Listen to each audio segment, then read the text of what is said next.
오늘의 주요 뉴스입니다. 2019년도 대학 수학능력시험이 잠시 뒤인 오전 8시 40분부터 전국의 1,190개 시험장에서 일제히 시작됩니다.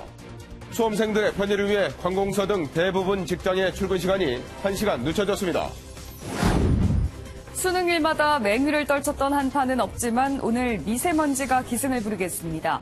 기관지가 예민한 수험생은 사전에 감독관에게 검사를 받으면 마스크를 착용한 채 시험을 볼 수 있습니다. 문재인 대통령이 오늘 펜스 미국 부통령을 만나 2차 북미 회담 준비 상황 등에 대한 의견을 나눕니다. 어제 푸틴 러시아 대통령과의 정상회담에서는 북한의 비핵화를 위한 협력 방안을 집중적으로 논의했습니다. 금융당국이 삼성바이오로직스가 기업 가치를 고의로 부풀렸다고 결론 내렸습니다. 이제 검찰 고발과 함께 상장 폐지 여부에 대한 심사가 이루어지는데 그동안 주식 거래는 정지됩니다. 지난해 8월 사격훈련 도중 폭발 사고가 발생해 3명이 숨진 K9 자주포가 또다시 훈련 도중 포 내부에서 연기가 나왔습니다. 큰 폭발 사고로 이어질 수 있는 만큼 군 당국이 정밀 조사에 나섰습니다. MBN이 단독 보도합니다. 이수역에서 남성 4명이 여성 2명을 폭행했다는 주장이 제기돼 논란이 일고 있습니다. 폭행 가해자 처벌을 요구하는 청와대 국민청원 글에 30만 명 가까이 동의한 가운데 경찰은 일단 양측을 쌍방폭행 혐의로 입건했습니다. 안녕하십니까. 굿모닝 MBN입니다. 2019학년도 대입수학능력시험이 오늘 전국 1,190개 고사장에서 일제히 치러집니다. 고3 수험생들에게는 정말 결전의 날이 다가왔습니다. 네, 수능 시험이 치러질 고사장에 취재기자 나가 있습니다. 유호정 기자.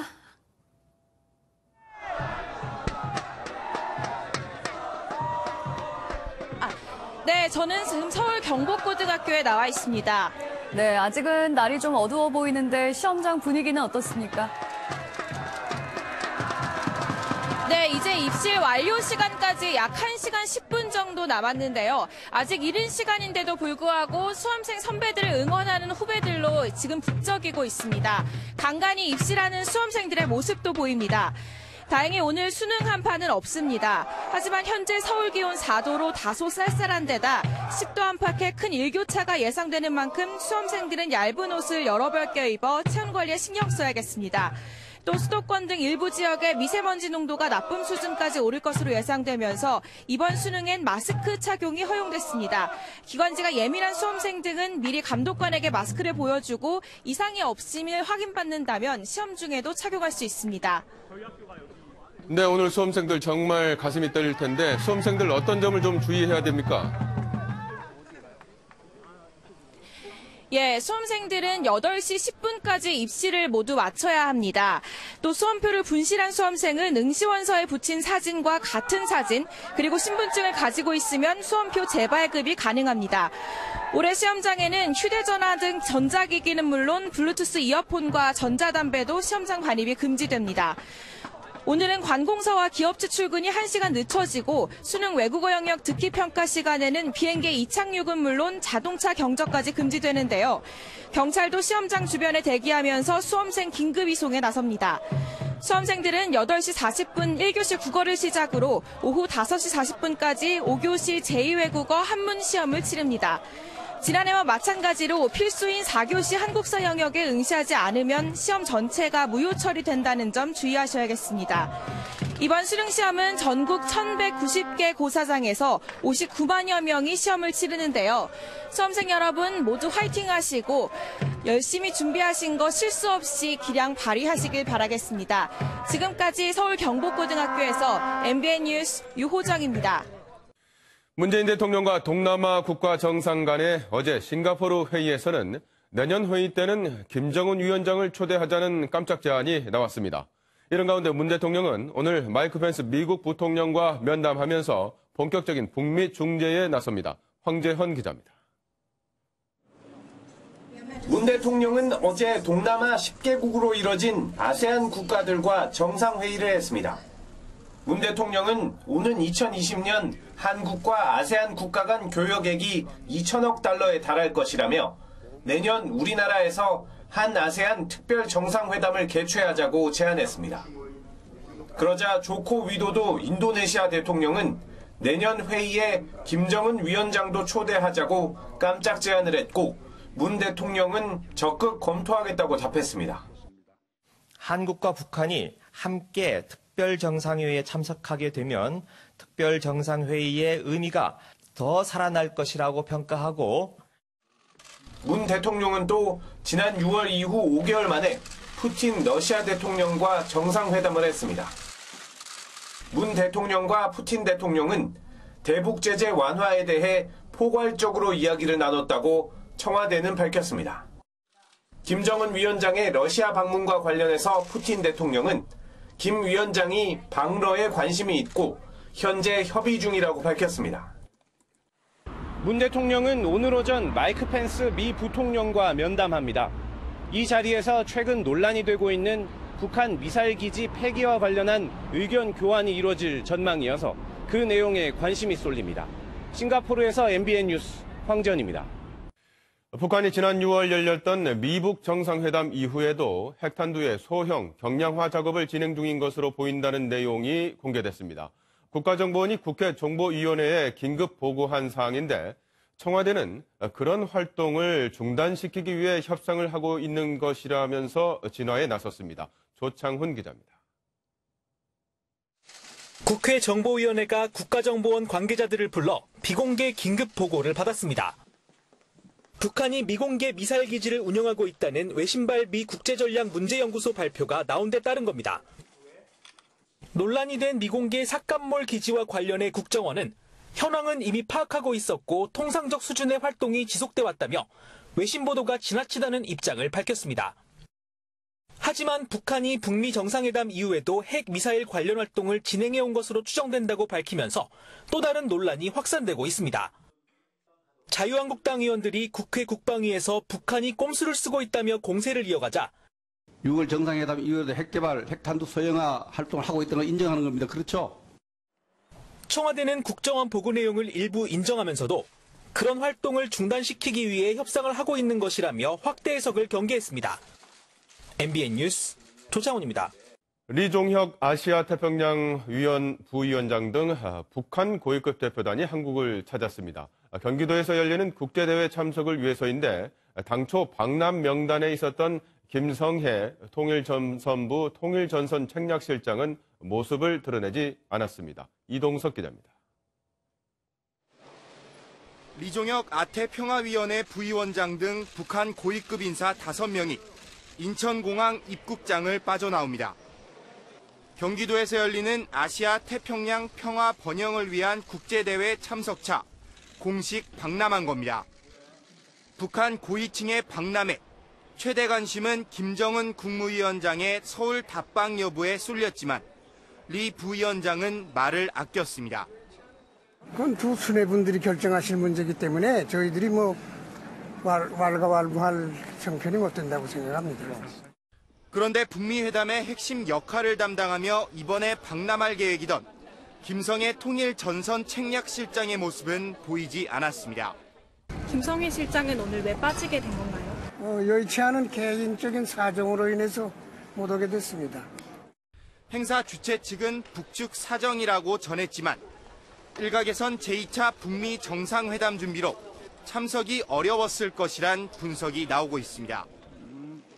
리 부위원장은 오늘 판교 제2테크노밸리를 방문하고 저녁에는 이해찬 더불어민주당 대표와 만날 예정입니다. 통일부 관계자는 정부는 지원하는 역할만 맡고 있다면서도 어떤 계기로든 실무급에서 만나는 건 있을 수 있다고 전했습니다. MBN 뉴스 이동석입니다. 여성 2명이 남성들에게 무차별 폭행을 당했다고 주장하는 이수역 폭행이 온라인을 뜨겁게 달구고 있습니다. 청와대 국민청원글도 올라와서 하루 만에 30만 명 가까이 동의를 했는데 경찰도 조사에 나섰습니다. 김문영 기자입니다. 뼈가 보일 만큼 폭행당해 입원 중이나 피의자 신분이 되었다는 제목의 온라인 커뮤니티 글. 피해자라고 주장한 한 여성이 그제 새벽 4시쯤 이수역 인근 주점에서 인신공격은 물론 폭행까지 당했다며 올린 글입니다. 폭행으로 두개골이 찢어졌다며 관련 사진들을 공개했고 얼굴이 왜 그러냐는 등 여성 비하적 발언을 들었다고도 주장했습니다. 급기야 가해자의 강력한 처벌을 요청하는 청와대 국민청원글도 올라왔는데 하루 만에 30만 명 가까이 동의했습니다. 일단 경찰은 서로 피해를 입었다고 주장해 20대 여성 2명과 남성 3명 모두를 쌍방 폭행 혐의로 입건한 상태입니다. 남성분들도 피해를 입었다고 주장을 하면서 자기가 피해 입었다는 부분을 촬영한 사진을 제출을 했어요. 그렇지만 양쪽이 현재 주장이 서로 다르니까.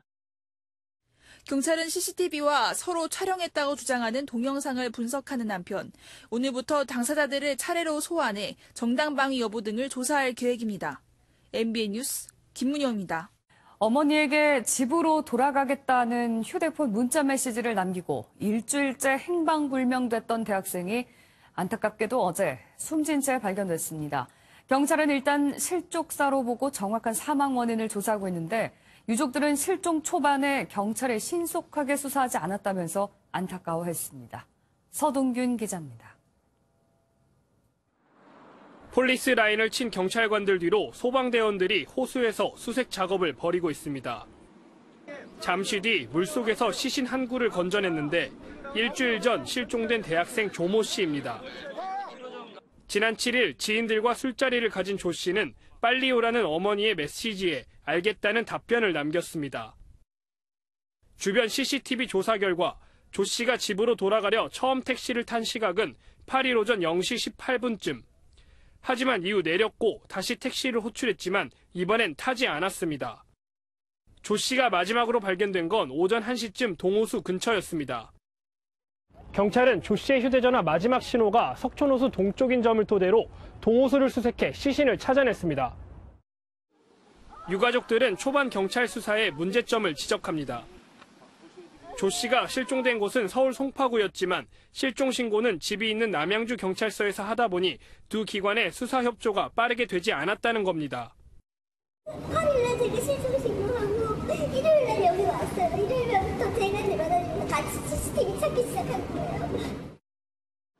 경찰은 일단 실족사로 파악하고 있지만 모든 가능성을 열어두고 시신을 국과수에 의뢰하는 등 정확한 사망 경위를 파악하고 있습니다. MBN 뉴스 서동균입니다. 패스트푸드 매장에서 손님이 건네받은 음식을 직원 얼굴에 내던진 황당한 일이 있었죠. 운전자를 찾아낸 경찰은 다음 주 피의자 신분으로 불러서 조사하기로 했습니다. 박상호 기자입니다. 자동차로 음식을 주문하고 받는 드라이브 스루 매장입니다. 한 SUV 운전자가 차에서 음식을 받고 잠시 얘기를 나누더니 갑자기 음식을 점원 얼굴에 던져버립니다. 그리고는 곧바로 매장을 빠져나갑니다. 뒤따르던 차량 블랙박스에 찍힌 모습입니다. 이거 내가 주문한 거 맞냐라고 해가지고 그렇다고 했더니 아유 뭐 XX 안 먹어 이러면서 던졌어요. 점원이 주문을 잘못 받은 것도 아니었습니다. 해당 영상이 인터넷 커뮤니티에 공개되면서 이틀 만에 조회수가 25만 건을 넘어서고 고객의 갑질을 비판하는 댓글이 잇따랐습니다. 해당 점원은 그 일 이후로 매장에 출근하지 않고 있습니다. 맥도날드 측은 진심이 담긴 사과를 원한다며 운전자를 폭행 혐의로 경찰에 고발했습니다. 침을 뱉는다, 음료수를 뿌린다든가 이것도 다 폭행으로 할 수가 있죠. 경찰은 차적 조회로 찾아낸 운전자 50대 김모 씨를 다음 주 월요일 피의자 신분으로 불러 조사할 예정입니다. MBN 뉴스 박상호입니다. 사격 훈련 중이던 K9 자주포에서 이상 징후가 포착돼 관계기관들이 정밀 조사에 나섰습니다. 군은 장병의 실수와 기계적 가람 등 모든 가능성을 열어놓고 있습니다. 연장현 기자가 단독 보도합니다. 지난달 24일 강원도 철원 육군 모사단에서 K9 자주포 사격 훈련이 갑자기 중단됐습니다. 첫 발을 정상적으로 쏘고 두 발째 사격을 준비하던 중 포 내부 폐쇄기 쪽에서 연기가 흘러나왔기 때문입니다. 폐쇄기는 발사 시 나오는 화염과 연기가 포 내부로 들어오는 것을 막아주는 역할을 합니다. 때문에 정상적으로 사격이 된 경우 폐쇄기가 완전히 닫혀 연기가 내부로는 나오지 않는 것으로 알려졌습니다. 당시 현장에 있던 사수와 부사수는 격발 스위치를 누르지 않았는데도 이상 연기가 발생했다고 진술한 것으로 전해졌습니다. 육군은 사고 다음 날 해당 K9에 대한 조사를 의뢰했고 국방기술품질원 등이 사후조사기술검토위원회를 꾸려 조사에 착수했습니다. 육군 관계자는 해당 K9의 이상 전례가 없었고 내부를 다 뜯어봤지만 현재까지 관련 장비들에는 결함이 없는 것으로 전달받았다고 밝혔습니다. 또 지난해 8월 발생한 K9 화재와 같은 원리로 사고가 발생했다고 예단하기는 이른 단계라고 덧붙였습니다. 기술검토위는 실수로 격발 버튼이 눌렸을 가능성과 기계 결함의 가능성 모두를 열어두고 정밀 조사를 이어나갈 예정입니다. MBN 뉴스 연장현입니다. 지난해 K9 화재 사고를 수사한 경찰은 문제가 된 공이 스프링의 교환 주기가 따로 없었다면서 이를 보완해야 한다고 지적했습니다. 하지만 결국 이 사고와 관련해선 아무도 처벌받지 않았습니다. 김근희 기자의 단독 보도입니다. MBN 취재진이 입수한 육군의 정비 매뉴얼입니다. 주기적으로 반드시 교환해야 하는 이른바 필수 교환 품목에 K9의 공이 스프링이 포함되어 있습니다. 문제는 이 스프링의 교환 주기는 어디에도 명시하지 않았다는 겁니다. 자동차 타면은 다 부속품에 순환 주기가 다 있어서 그 정비를 하고 그러잖아요. 군 장비야말로 정말 생명을 책임지는 그런 장비고 안보의 핵심인데. 합동조사위원회 의뢰로 수사에 나선 경찰도 지난 9월 육군에 이 스프링 교환 주기를 만들어야 한다고 통보했습니다. 스프링이 수년 동안 사용되면서 형상이 변경됐고 이것이 당시 K9의 자동 격발에 영향을 미쳤다고 판단한 겁니다. 이에 육군은 뒤늦게 지난달부터 공이 스프링 교환 주기를 만들기 위한 시제품 시험에 들어간 것으로 확인됐습니다. 하지만 경찰은 납품 과정에서 아무런 범죄 혐의를 발견할 수 없었다며 처벌 없이 수사를 종결했습니다. 명확한 진상규명을 촉구해왔던 유가족들은 답답함을 호소했습니다. 개선을 해야 된다라고 분명히 얘기를 했는데 불구하고 그게 뭐 혐의 없다 그러니까 좀 의미가 없죠. 사는 것 자체도. 얘들이 뭐 얘가 하나다 보니까 더. MBN 뉴스 김근희입니다. 박근혜 전 대통령이 일제강제징용 피해자들의 소송 절차를 구체적으로 지시한 정황이 확인됐습니다. 이 계획은 당시 양승태 전 대법원장의 승인을 거쳐서 빠르게 진행됐습니다. 박통일 기자입니다. 6월이면 위안부 관련 재단이 설립되고 일본에서 약속한 대로 돈을 보낼 전망이니 한두 달 안에 의견서를 제출하고 모든 프로세스를 8월 말까지 끝내라. 검찰이 임종원 전 법원 행정처 차장을 재판에 넘기면서 법원에 제출한 공소장에 따르면 박근혜 전 대통령은 2016년 4, 5월쯤 이 같은 지시를 외교부에 내렸습니다. 당시 외교부는 한일 관계의 파장을 감안해 강제징용 사건 관련 의견서 제출을 미루던 상황이었습니다. 박 전 대통령 지시는 법원 행정처에도 전달됐습니다. 이후 임 전 차장은 같은 해 9월 외교부를 찾아 의견서 제출 시기를 조율했고 2달 뒤 대법원에 의견서를 제출했습니다. 검찰은 양승태 당시 대법원장이 이 같은 계획을 승인한 것으로 보고 있습니다. 하지만 곧바로 국정농단 사태가 발생하고 사법부 블랙리스트 의혹이 불거지면서 전원 합의체 회부 절차는 중단됐습니다. 청와대와 사법부가 공모해 지체된 해당 재판은 지난달 30일 신일본제철이 강제징용 피해자에게 1억 원을 배상하라는 원심 판결을 대법원이 확정하면서 최종 결론이 났습니다. MBN 뉴스 박통일입니다. 일명 유치원 3법을 두고 한국유치원총연합회가 정부가 사립유치원 자체를 부인하고 있다고 반발했습니다. 자유한국당은 박용진 의원의 로비 의혹 제기에 대해 법적 조치에 나서겠다고 밝혔습니다. 권영범 기자입니다. 전국 유치원 관계자 1000여 명이 국회의원회관 회의실에 모였습니다. 회의실 안이 발 디딜 틈 없이 북적이고 의자가 부족해 깔판을 깔고 바닥에 앉은 사람들도 눈에 띕니다. 한국유치원총연합회는 유치원 3법이 사립유치원의 재산권을 부정하고 있다고 비판했습니다. 정부나 사립유치원 그 존재 자체를 부정하려 하고 있습니다. 박용진 3법이 그 정점을 보여준다고 하겠습니다. 자유한국당 의원들도 사립유치원에 대한 탄압을 멈춰야 한다고 주장했습니다. 여러분들에게 박해를 가하고 있는 것은 우물에 빠진 사람 구해놨더니 동양자로 내주시오. 이런 거 아닌가 싶습니다. 맞습니까? 논란은 토론회장 밖에서도 계속됐습니다. 국회 교육위원회 소속 자유한국당 의원들은 로비를 받고 고의로 법안 처리를 지연시켰다는 박용진 의원의 발언을 문제 삼아 법적 조치를 예고했습니다. 허위사실 유포와 명예훼손에 대해 법적 조치를 취할 것임을 분명히 말씀드립니다. 박 의원은 고발한다면 고발당하고 법정으로 오라면 법정으로 가겠다며 유치원 3법 통과에 협조해달라고 거듭 요청했습니다. MBN 뉴스 권영보입니다.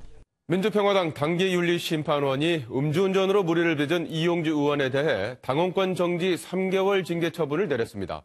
최근 숨을 거둔 윤창호 씨 사건으로 음주운전에 대한 처벌 강화 여론이 고조되는 상황이지만 솜방망이 처분이라는 논란이 일고 있습니다. 김도형 기자입니다. 민주평화당 당기윤리심판원이 이용주 의원에게 3개월의 당원권 정지와 봉사활동 100시간 처분을 내렸습니다. 제명이 필요하다는 일부 의견이 있었지만 대리운전을 불러 집에 왔고 시간이 지난 뒤 술이 깬 줄 알고 운전대를 잡았다는 이 의원의 소명을 일정 부분 받아들인 겁니다. 당원의 전체 이익을 해치는 그런 직접적인 해당 행위가 있을 때 가능하다고 판단해서 제명은 선택하지 않기로 했습니다. 윤리심판원은 이어 봉사활동을 통해 반성하는 모습을 보여주는 것이 더 효율적이라고 판단했다며 의미를 부여했습니다. 앞으로 형사처벌과 국회 차원의 징계까지 5중 6중의 처벌을 받을 것도 고려했다고 덧붙였습니다. 이 의원은 국민과 당원께 죄송하다며 거듭 고개를 숙였습니다. 겸허히 수용할 예정입니다. 다시 한번 국민 여러분과 당원 여러분께 사죄의 말씀을 드립니다. 당 차원의 징계는 내려졌지만 여론은 싸늘합니다. 당장 임박한 선거가 없어 3개월 당원권 정지로 받을 불이익이 크지 않은 만큼 눈 가리고 아웅에 불과하다는 지적이 나오고 있습니다. MBN 뉴스 김도형입니다. 전국을 뒤흔들었던 포항 지진이 벌써 1년이 됐습니다. 대피소에는 아직도 집으로 돌아가지 못한 이재민들이 막막한 생활을 이어가고 있습니다. 심우영 기자가 취재했습니다. 포항 흥해체육관에 마련된 지진 대피소. 1년이 지났지만 여전히 빼곡한 텐트에는 90여 명의 이재민이 생활하고 있습니다. 오랜 대피소 생활에 건강마저 좋지 않은 데다 추위가 걱정이지만 부서진 집수리는 꿈도 꾸지 못합니다. 한 동당 3천만 원 준다 하거든.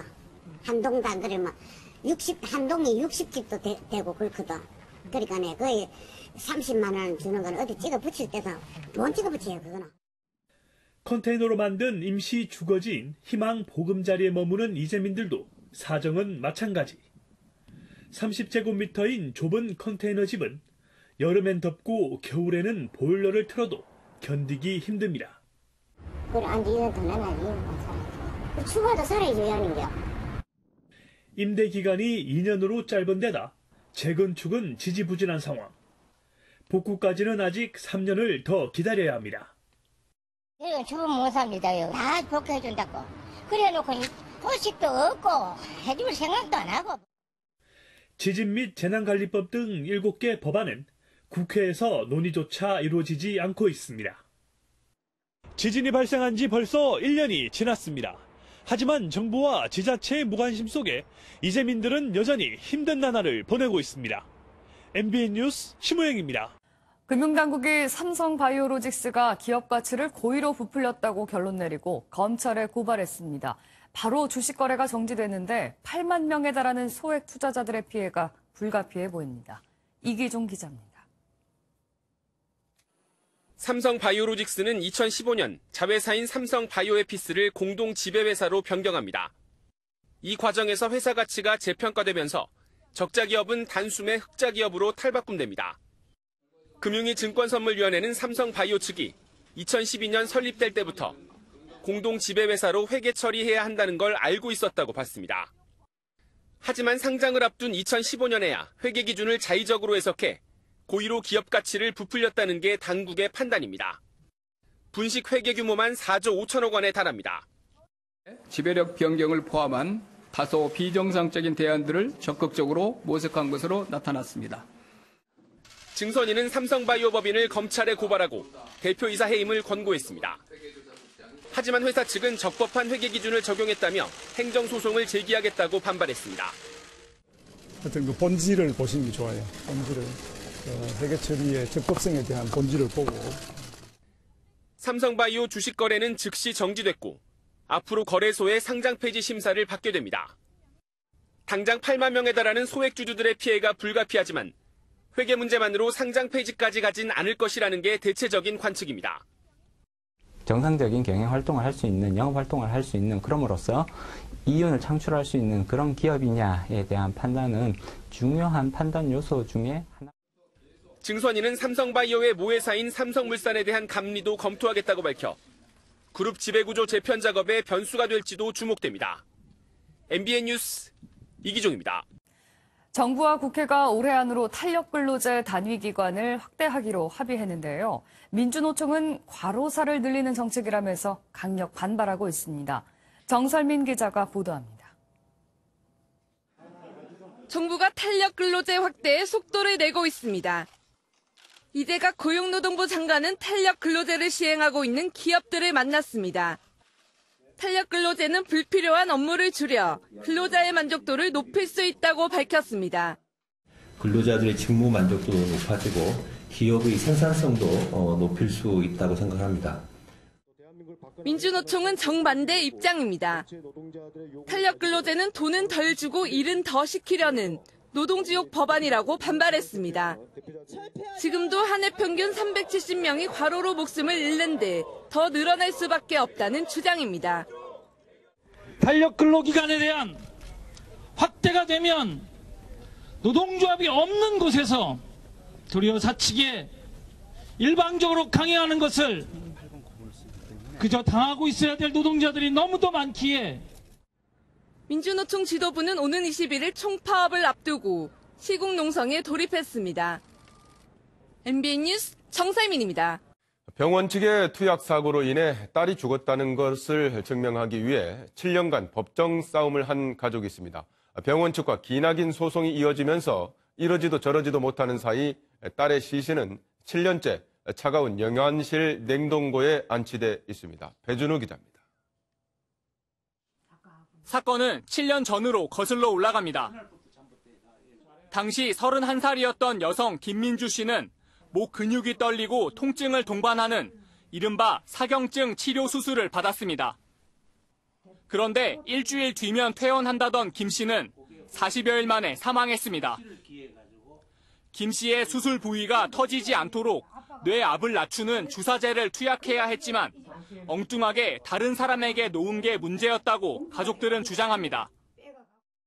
당시 다른 환자가 김 씨의 이름이 쓰인 주사제를 맞았다고 항의하자 병원 측은 투약 사고를 인정하는 각서까지 썼습니다. 그 이후로요, 뇌압이 상승해서 수술 부위가 자꾸 터져 나오고 물이 막 새 나오는 거 있지, 터져가지고. 그래가지고 1차 봉합, 2차 봉합을 계속 했었어요. 하지만 의료사고를 인정한다던 병원 측은 재판이 시작되자 사고 이후 주사제를 투약했다고 뒤늦게 말을 바꿨습니다. 김 씨의 부모는 딸의 시신을 병원 안치실에 둔 채 무려 7년간 소송전을 벌였지만 끝내 병원 측의 의료 과실을 입증하지는 못했습니다. 의료 과실 여부를 판단할 진료 기록 자체가 없다며 재판부가 증거 부족으로 사건을 기각한 겁니다. 대법원까지 가서 병원 중에 과실 부분에 대한 건 없는 걸로 결과 나온 거고요. 판결이 난 내용까지도 문제가 있다라고 할 수 있는 건 아닌 것 같은데요. 우리 법원은 환자 측의 입증 책임을 점점 엄격하게 보고들 있습니다. 근데 진료 기록 자체가 부실하게 기재가 돼 있고 병원 측에서는 정상이었었기 때문에 기록 안 했다고 주장을 하면 입증할 방법이 없습니다. 반면 독일은 명백한 실수에 대해선 입증 책임을 환자가 아닌 의사에게 돌리고 일본도 진료 기록이 부실하면 의사에게 책임을 묻습니다. 7년 만에야 딸의 장례식을 치러야 하는 가족들은 억울한 죽음이 반복되지 않도록 대책을 마련해달라며 국민청원을 올렸습니다. MBN 뉴스 배준우입니다. 한 택배 회사가 차가 쌩쌩 달리는 도로 옆에서 매일 물건을 나르고 싣는 작업을 하고 있습니다. 위험천만한 상황이 반복되지만 구청과 경찰은 사실상 단속에 손을 놓고 있습니다. 김지영 기자입니다. 서울 용산구의 한 고가차도가 끝나는 지점. 비상시 차를 잠시 세우는 갓길에 택배차 여러 대가 줄지어 있습니다. 엄연한 불법이지만 낮 동안 이곳은 택배차 주차장이나 다름없습니다. 해가 지면 아예 택배 작업장이 돼버립니다. 상자를 가득 실은 지게차 한 대가 차가 안 오는 틈을 타 도로를 가로지릅니다. 건너편에 도착하기가 무섭게 지게차 뒤로 차 한 대가 빠르게 지나갑니다. 이들은 단속을 피해 늦은 오후나 새벽 이처럼 위험천만하게 물건을 옮기고 있습니다. 달리는 차들은 도로 바로 옆에서 작업 중인 택배차를 아슬아슬하게 비껴갑니다. 낮에는 지금 단속이 좀 심하니까 안 하는데 새벽 때는 불야성해. 이걸 피해가지고 지게차들이 계속 왔다 갔다 해요. 굉장히 위험해요. 도로를 택배 작업장처럼 불법 사용하는 이유는 한 달에 수백만 원에 이르는 임대료 때문입니다. 원래는 화물은 적당 보유해서 거기서 해야지 원칙인데 서울에서는 땅 자체가 비싸니까 살 수도 없잖아요. 해당 구청과 경찰서는 민원이 들어올 때만 단속에 나설 뿐 사실상 손을 놓고 있습니다. 원래 안 되지 불법이죠. 그런데 그렇게 큰 위험성은 없어요 사실은. 구청과 경찰의 안일한 대응 속에 택배기사와 주민들은 사고 위험에 그대로 노출돼 있습니다. MBN 뉴스 김지영입니다. 어제 주요 중국 온라인 여행사들이 한국 단체 관광 상품 판매를 일제히 재개했다는 소식 전해드렸는데요. 그런데 불과 7시간여 만에 다시 이 상품들이 모두 삭제되는 소동이 빚어졌습니다. 어찌된 일인지 신재우 기자가 보도합니다. 지난해 사드 보복으로 중국 온라인 여행사 홈페이지에서 자취를 감췄던 한국행 단체 관광 상품. 그런데 어제 시트립 등 중국 주요 온라인 여행사에서 다양한 한국행 단체 관광 상품 판매가 재개됐습니다. 하지만 불과 7시간여 만에 이 상품들이 일제히 삭제됐습니다. 반나절도 안 돼 벌어진 알 수 없는 번복의 배경에 대해선 의견이 분분합니다. 먼저 중국이 한국 단체 관광 상품 판매를 허용해 관계 정상화를 노렸지만 한국에서 크게 보도되자 시트립 측에서 부담을 느꼈다는 분석이 나옵니다. 한 관광업계 관계자는 중국 정부가 단체 관광을 허가한 것으로 알고 있는데 갑자기 관심이 집중되자 황급히 상품을 삭제한 것으로 보인다고 밝혔습니다. 일각에선 한국 관련 상품을 내리라는 중국 당국의 직접적인 지시가 있었을 것이란 분석도 제기됐지만 여전히 정확한 삭제 이유는 밝혀지지 않았습니다. 한국행 단체 여행 재개로 다시 중국발 훈풍을 기대했던 국내 여행업계도 이번 번복 소동에 아쉬움만 삼키게 됐습니다.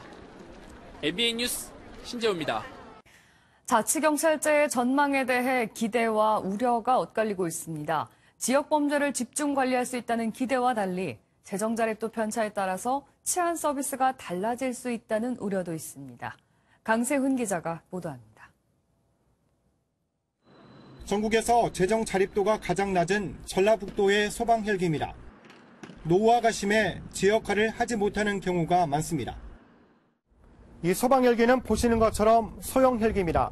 크기가 작다 보니 소방 본연의 업무인 화재 진압은 거의 불가능하고 환자는 한 명만 태울 수 있습니다. 소방 인력은 법정 기준보다 1,300명이나 부족합니다. 전라북도 원초적이나 이런 부분들이 또 간만이 돼야 되고 하다 보니까 지원이 좀 제대로 안 된 부분이 있는 것 같습니다. 자치경찰제 역시 지자체 예산으로 가동된다는 점에서 재정 여건에 따라 치안도 편차가 커질 수 있다는 지적입니다. 또 경찰 인력에 대한 인사권을 시도지사가 갖고 감사를 광역의회에서 하게 되면 줄대기 현상이 나올 거라는 우려도 있습니다. 인사라든가 이런 예산이라든가 이런 부분이 분명히 도의원들이 각기 이걸 여진이 있다고 보이시죠. 특히 경찰이랑 더 개입하고 싶지 않을까요?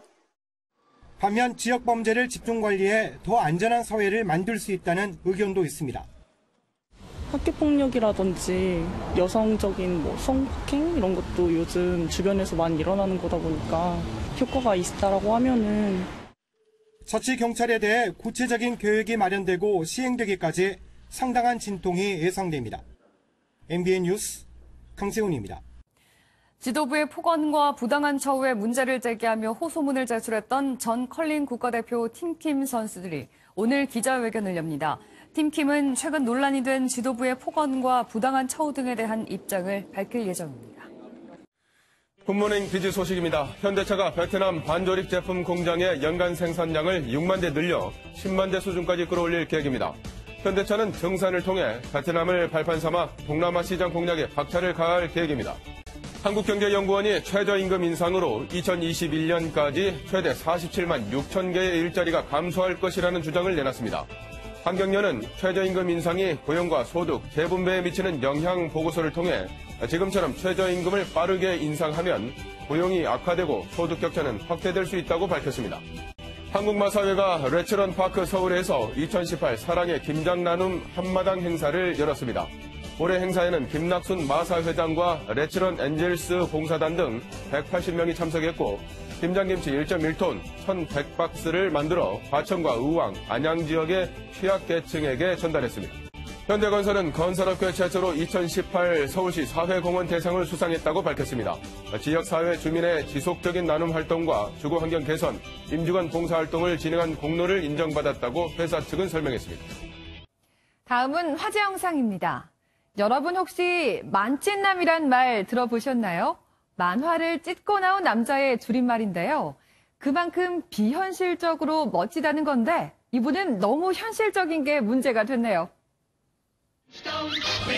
언젠가 본 듯한 이 만화. 만화 속의 주인공이 현실 세계에 등장했습니다. 원시시대 복장부터 그가 몰던 자동차까지 완벽하게 재현했는데요. 하지만 미 플로리다 경찰은 이를 불법이라고 보고 차량을 압수했습니다. 아쉽지만 아무래도 안전이 걱정돼 내린 결정이겠죠? 여기 아무나 들어갈 수 없는 게 아닌 아무도 들어갈 수 없는 건물이 있습니다. 이게 대체 무슨 얘기인지 화면으로 확인하시죠. 석양을 등지고 우뚝 선 건물. 이번엔 나무에 그리고 숲속에도 있습니다. 아기자기하고 신비한 모습이 동화에서나 볼 수 있을 것 같은데요. 실제로 이 건물들은 숨겨진 비밀이 있었으니 바로 크기입니다. 모두 30cm 정도에 불과한 미니어처인데요. 영국 작가의 그림 속 건물들을 구현한 거라네요. 어쩐지 너무 멋지다 했죠? 수험생들에게는 오늘이 결전의 날이죠. 2019년 수능 시험을 치르는 날입니다. 입시 한파는 없지만 일교차가 크겠습니다. 현재 서울 4.8도, 대전은 3.3도로 출발하고 있는데요. 낮에는 기온이 10도 이상 오르겠습니다. 자세한 시간별 분포를 살펴보겠습니다. 2교시까지는 비교적 선선하겠지만 영어 시험을 보는 3교시 무렵에는 기온이 15도 선까지 올라오너하겠습니다. 오늘 따라서 나오실 때에는요. 두꺼운 겉옷에 안에는 체온 조절을 할 수 있도록 얇은 옷을 여러 겹 겹쳐 입는 것이 좋겠습니다. 서쪽 지역에 계신 분들은 반드시 황사용 마스크도 챙기셔야겠습니다. 조길 공기가 탁하겠습니다. 지금 전국이 대체로 맑지만 서쪽과 영남 내륙을 중심으로는 안개가 짙게 끼어 있습니다. 오전까지 주의하셔야겠습니다. 오늘 고기압의 영향을 받다가 그 작장자리에 들겠습니다. 낮부터 서쪽 지방에 구름의 양이 늘어나겠습니다. 오늘 아침 쌀쌀하긴 하지만 크게 춥지는 않습니다. 낮에는 서울과 대전 15도, 대구 16도, 부산은 18도까지 오르겠습니다. 다음 주 초에는 서울의 아침 기온이 0도까지 뚝 떨어지며 부쩍 추워지겠습니다. 수험생 여러분, 지금 많이 떨리시죠? 그동안 준비한 대로 시험 잘 보고 잘 풀고 오세요. 모두 힘내세요. 날씨였습니다.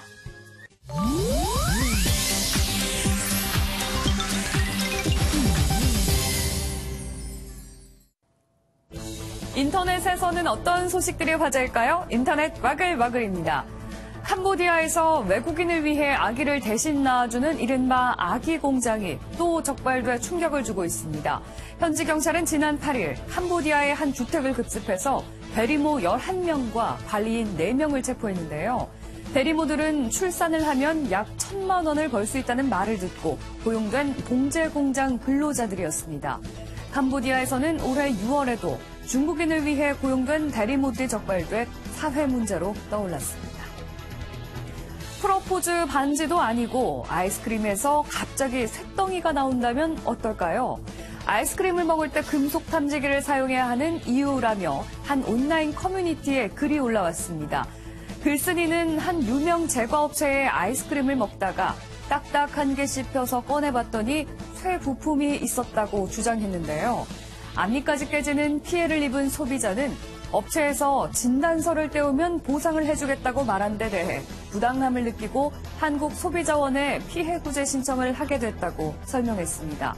반나절 만에 1,000개가 넘는 댓글이 달리는 등 논란이 확산하자 해당 업체 측은 피해 보상과 함께 당일 생산한 전략을 회수하기로 결정했습니다. 머리카락이 짧은 여성이 폭행을 당한 이수역 사건에 이어서 이번엔 머리를 짧게 자르고 화장을 하지 않은 여성 아르바이트생이 해고를 당한 일이 일어나 논란입니다. 지난 10일 충남 천안의 카페 프랜차이즈 요거프레소 매장에 고용된 아르바이트생은 면접 때와 달리 머리를 짧게 자르고 화장을 하지 않은 채 첫 출근을 했다는데요. 하지만 매장 점주는 용모를 지적하면서 5분 만에 해고를 통보했다고 주장했습니다. 논란이 일자 요거프레소 측은 부당함을 겪은 당사자에게 사과와 위로를 전한다면서 뒤늦게 보상 조치를 취했다고 전했습니다. 국정농단 수사에 협조하면서 이른바 특검 도우미라고 불렸던 비선실세 최순실 씨의 조카 장시호 씨가 오늘 석방됐습니다. 서울 동부구치소에서 1년 6개월 형을 모두 채우고 출소한 장 씨는 심경을 묻는 기자들의 질문에 죄송하다고만 답한 뒤 구치소를 떠난 것으로 알려졌는데요. 장 씨 측은 앞선 재판에서 선고된 1년 6개월형을 모두 살았다면서 구속 취소를 청구했고 대법원이 이를 받아들이면서 구치소를 나오게 됐습니다. 현재 상고심이 진행 중인 장 씨는 앞으로 불구속 상태에서 재판을 받게 됩니다. 인터넷 마글마글이었습니다. 최근 뉴질랜드 앞바다에서 괴 생명체가 발견됐습니다. 과연 정체가 뭘까요? 하얀 스카프 같기도 한 이것. 생전 처음 보는 모습인데요. 8m나 되는 기다란 몸은 젤라틴 덩어리입니다. 다이버들이 발견한 이것의 정체는 이름도 생소한 불우렁쉥이.